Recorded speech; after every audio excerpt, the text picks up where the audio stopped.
I've been camping since I was born, and every summer when I was a kid, we would end up at the lake, and once I had kids, I decided that I wanted to make sure to share that with my kids as well. We started off when my 8-year-old was born in a pop-up camper, and then we upgraded to a hard-sided camper with the pop-out beds, and then finally to the MPG, which I'm about to show you today.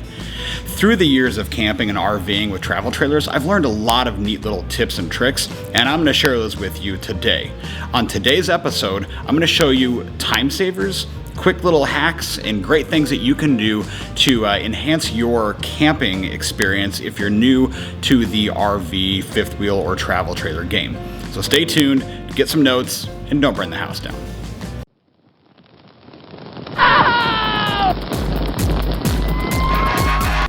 So first things first, before you even touch a travel trailer or an RV, you need to make sure that your vehicle is capable of towing it. And there are several other factors that affect whether or not your vehicle can tow something safely aside from its towing capacity. A lot of people will look at that number and say, well, my truck can tow 8,000 pounds, this camper only weighs 5,000 pounds, so I'm good to go. I'll just hook it up and let's roll. That's not the case. You have to make sure you have the proper suspension in the rear end to accommodate the weight. You have to make sure you have a decent transmission. You want to make sure you have the right tow vehicle that has a certain width for the tires so that your wheelbase isn't really super narrow and really super short. Make sure you do homework on this before you just run out and buy a 30-foot trailer to slap behind your Jeep Cherokee. It probably won't be the best idea. That being said, there are several ways that you can accommodate for a larger trailer if you have a smaller vehicle. Before I got the Ram, I had a Dodge Durango, and we still towed a 30-foot travel trailer with it. Now, the narrower wheel base on that Durango made some of those turns really sketchy, really hairy. And then there were several times because of the squat in the rear end. Say this is your camper, this is your tow vehicle. If you have too much weight on that hitch, it's going to squat like this. And what's going to happen is your front tires lose some of their traction. And I will say there was one time when I was coming down a hill and it was raining, I needed to make a turn and it didn't turn. So I slowed down pretty quick and sold that and got the truck. So make sure your vehicle can actually tow the vehicle that you're going to purchase in every way possible. The other thing you need to worry about is your hitch. Now, there are a billion different hitches out on the market right now for towing a travel trailer or even just a shorter camper, but I always recommend an equalizer hitch. This thing has weight distribution and sway control built into it. You absolutely have to have weight distribution and you absolutely have to have sway control if your camper is any longer than, say, 15 to 20 feet. When a camper is 20, 30, 40 feet long and it gets hit in the side with a gust of wind, it's going to transfer that weight and that motion into the tow vehicle. And if there's nothing stopping that, when that camper gets hit, it's going to pull that vehicle right off the road, and that's where you see so many accidents happen. So weight distribution and sway control are an absolute must. Now, you can buy weight distribution hitches that have 2 arms and 2 chains that come up on them, and then you can have separate sway control using these long brake pads. I don't recommend that. I recommend doing an all-in-one hitch. The equalizer hitch has 2 control arms that come out, and they attach to the A-frame of your travel trailer. And the way that the motion works is that when you turn, the bars kind of turn with you. And then when the wind hits the side of your trailer, it actually has a lot of friction, the way that those bars attach to your camper.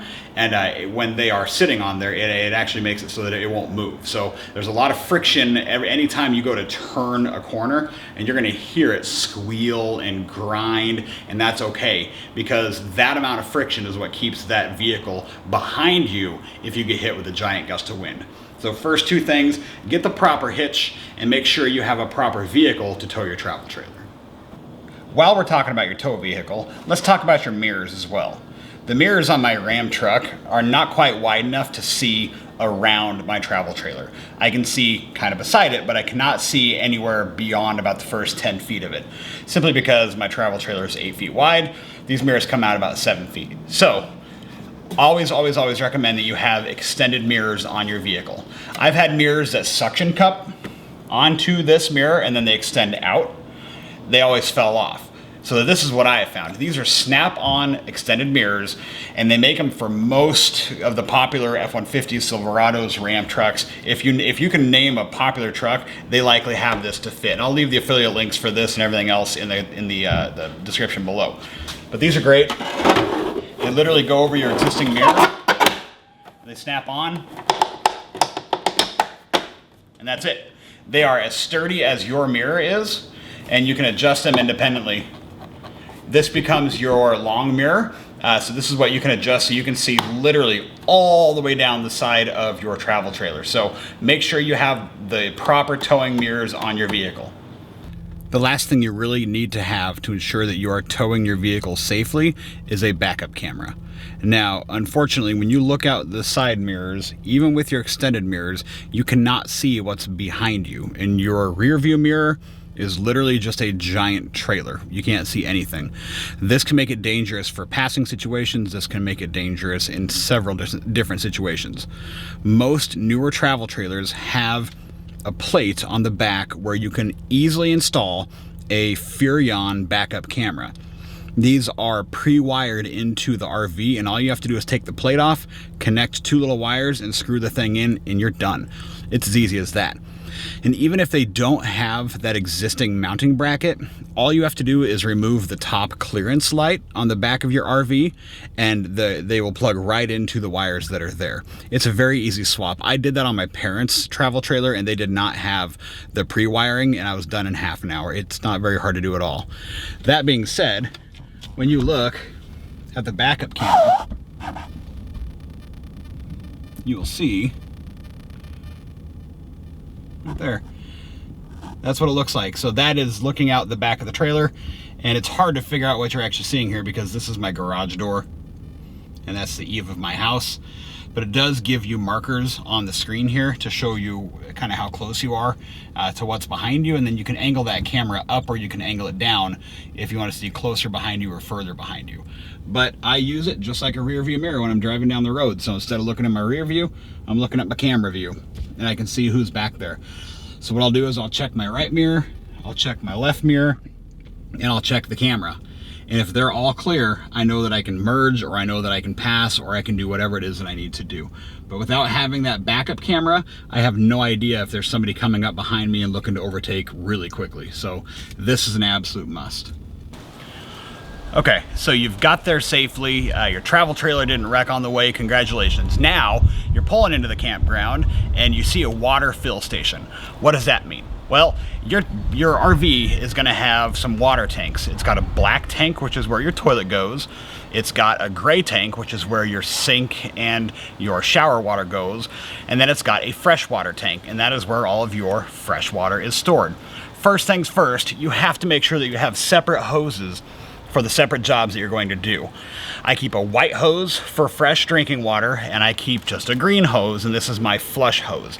You do not want to use just one hose, because when you're flushing out your black tank later on, you're actually going to be dealing with waste, and you don't want to be getting that up in your freshwater hose. So keep a freshwater hose handy so that when you go to fill your tanks, you've got this baby close. So you've got your freshwater hose ready, and it's time to actually fill the tank.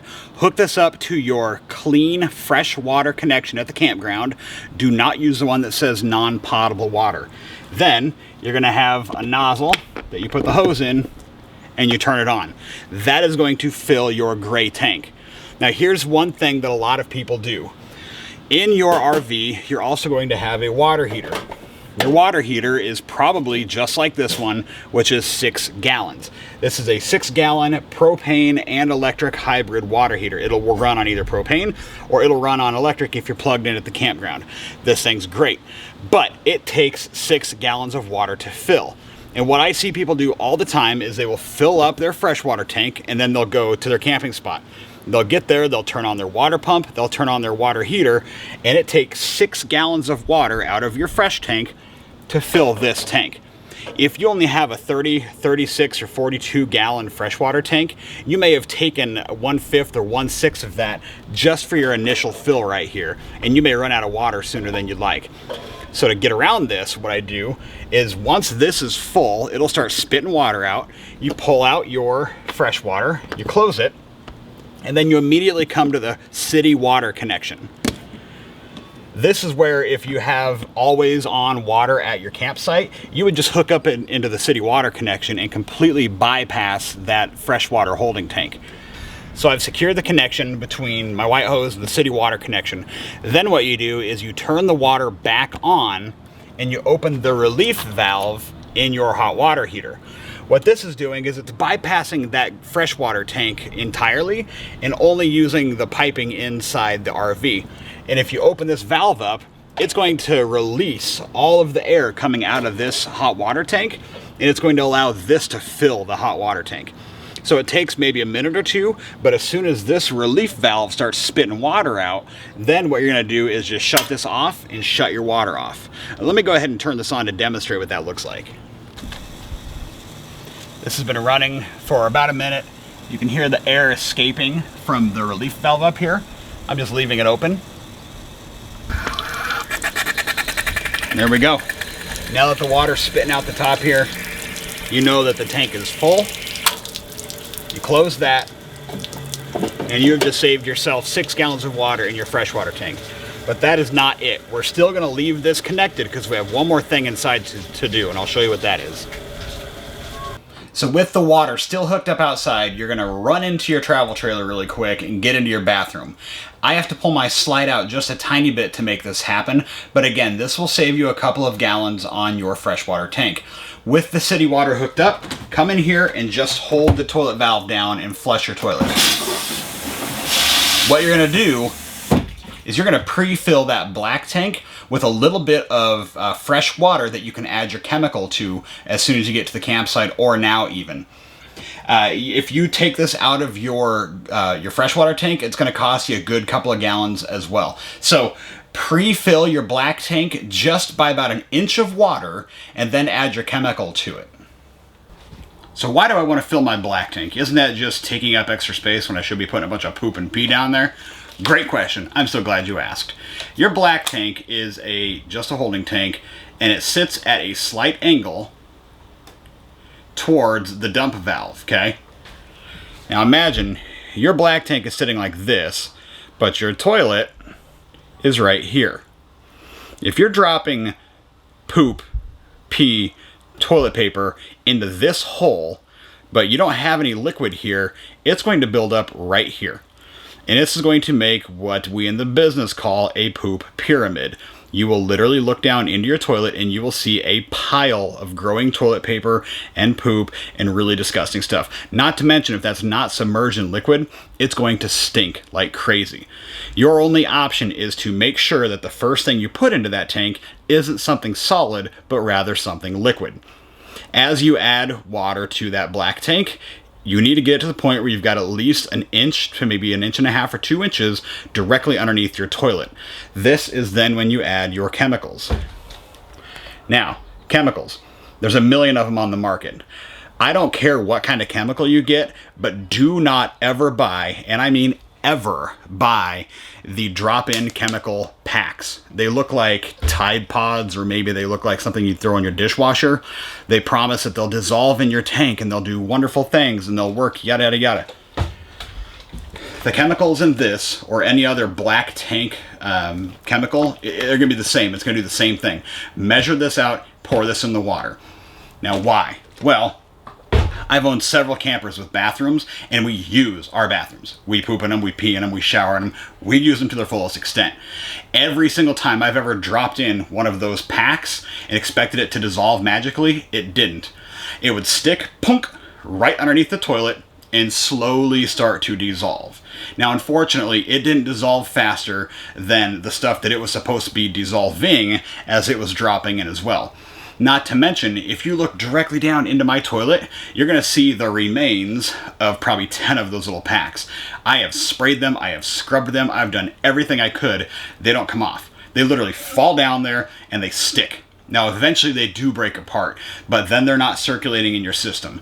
You need something that will immediately circulate in your black tank. So while the water is still connected outside, go inside, hold down the flush valve until you can see water beneath your toilet, and then add in your appropriate amount of chemical. And don't be afraid if you go a little too heavy on the chemical, because all you're going to do is make it break down the tissue and the waste a little bit more. So never buy the pods, always buy the liquid, and pre-fill your black tank just a little bit. That way when you roll into your campsite, you're going to have a full freshwater tank, a full water heater, and your black tank is going to be ready for immediate use, and you don't have to worry about doing any of that stuff. You walk into the camper, you flip on the pump, it may run for about 2 or 3 seconds to pressurize the lines, and boom, you're done. You can focus on something else. The second biggest thing I will tell you is once you do get fully deployed in the campground, make sure you have proper stabilization on your camper that will avoid this thing from moving and rocking as people are coming in and out of it.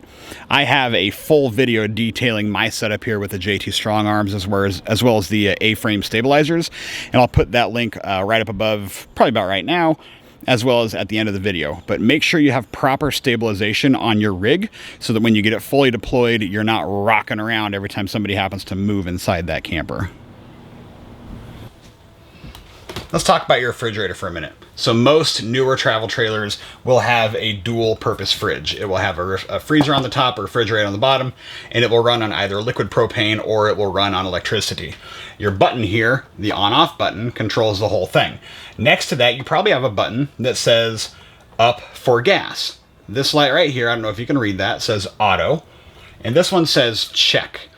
Now, the beautiful thing about a dual-purpose fridge is that when you're traveling, let's say you're driving for 10, 15 hours to get to your destination, maybe you want to make sure that your food in here stays nice and cool. So what I always do is I will pre-cool the refrigerator at home. I'll turn it on for at least a day or two and run it on electricity.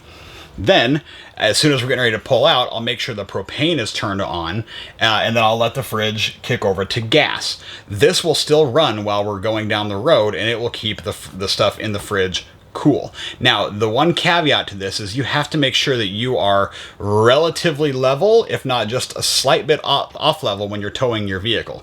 If the fridge is too far off level, it will actually shut down and it can cause damage. So you always want to have a little bit of bow in the front end of the trailer. You don't want to be perfectly level because that will really mess up your weight, but you want to make sure that you aren't just too far down in one end because that will cause your refrigerator to shut off. So leave the propane running and make sure that this thing is set to either auto or gas, and you'll be okay to keep your food nice and cool as you're heading down the road. So you take my advice and you'll leave the refrigerator on and you get to where you're going and it says check and your food is really hot and you're wondering, well, why the heck didn't this work like that guy told me it would work? Well, I'll tell you why. There was air in your lines. So before you take off down the road, make sure your propane is turned on and then prime your lines. And how I do this is I will turn on one of my burners in the stove and hold a lighter over it, and you'll see the air keeps blowing out my lighter here. That air is pushing out the lines right now, and that would cause your refrigerator not to light. So now that there's actually fire going, that means that the propane has primed its way all the way through your system and has worked its way up to the stove. 9 times out of 10, your stove is right next to your fridge. Your fridge will try to light itself, 10 times before it actually shuts down and turns on that check light. So if you're going to try to leave your fridge running while you're driving, make sure that you prime your propane lines first by turning the burners on your stove on until all the air comes out and your stove lights.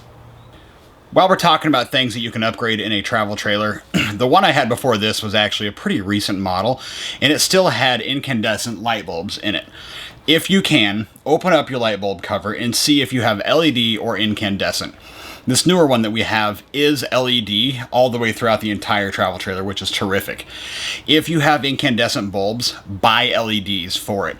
Swap them all out. You'll probably have between 20 and 30 light bulbs, but you can buy them in packs on Amazon for really, really cheap. Go through and replace every single one of these.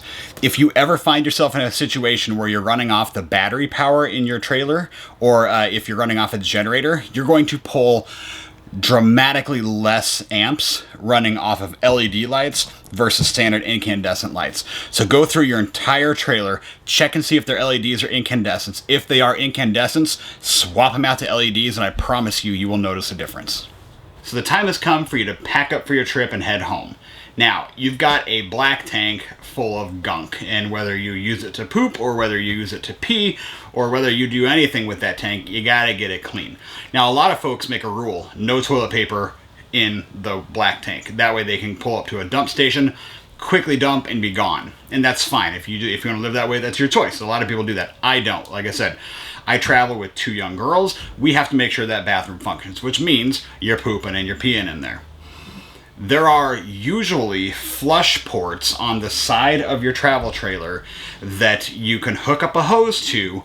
It leads into the black tank, and it's supposed to whip water around in there and kind of dissolve all that waste so that you can push it back out the valve when it's time to dump. I, in my entire time of camping, have never found one of those that actually work. You end up wasting time at the dump station. There's usually people lined up behind you waiting, and you're sitting there wondering, why am I still getting gunk out every time I open up the waste valve? Skip all of that and get one of these. This is a black tank cleaner. What it is it's basically a sprinkler on the end of a wand that rotates very quickly when you put it down into your toilet. And what I usually do is I will open up the window, because it will slide open. I'll feed my hose through the window, my green hose, not my white hose, and then you put this down into your toilet and you'll let it run. You can move it around, you can kind of move and groove with it, but what this does is it literally kind of blends up all the waste inside that tank, and then you go out and you pull your black tank open. If you do this a few times, you'll be done within 5 minutes on that black tank. Close the valve, run this in there quite a bit, let it kind of reciprocate through all the stuff, let it kind of mash up all the stuff that's in there, and then leave it down into the toilet, go out and pull the black tank valve, and you'll be amazed at how clean and how quick you can get this done. So skip your flush port and just weave it in the window. I have to pull my slide out like a foot in order to do this, but I know every time I'm pulling away from the dump station that I have a clean black tank, and I'm not gonna have to worry about something funky kind of coming up out of there next time we go camping. Oh, and I sanitized the crap out of this before I did this, so don't worry, it's clean. So I'll admit, cleaning out a black tank is not a glamorous job. It's actually one of the most disgusting things that you will ever do, because you're going to be exposed to basically everything that you put into that tank once again. You know, I always make the joke that pooping in a camper isn't really saying goodbye. It's more of see you later. I get it. It's gross humor, but, you know, it's a dad joke. But one thing you have to realize is when you're cleaning out the black tank, you have to know when that thing is actually clean. Most travel trailers like mine have 2 gate valves. This one goes to the gray water tank, and you'll know that because the pipe isn't as thick as the black tank is. And then the gate valve over here goes to the black tank. If you have just your sewage hose hooked up to this when you're flushing out your black tank, you're not going to know when it's clean because you won't be able to see the water. So that is why I recommend this. This is called a Flush King. Now, again, this part is pretty darn gross because you're literally going to see everything that you've put into your black tank, but it's the only way that you'll know if it's actually clean. The Flush King attaches to your drain valve there, and it has its own gate valve on it. So what you do is when it comes time to flush the tank, you close this gate valve, and obviously you'll have your sewage hose hooked up here, and then you pull your black tank. And when that gate valve comes open, you're actually going to be able to see in here everything that's inside your tank. And again, it's gross. I get it. It's not glamorous. But after you use that wand in your toilet a few times, you'll notice that this water goes from really gross looking and full of stuff to clear. And when that water is clear, that's how you know that your tank is clean.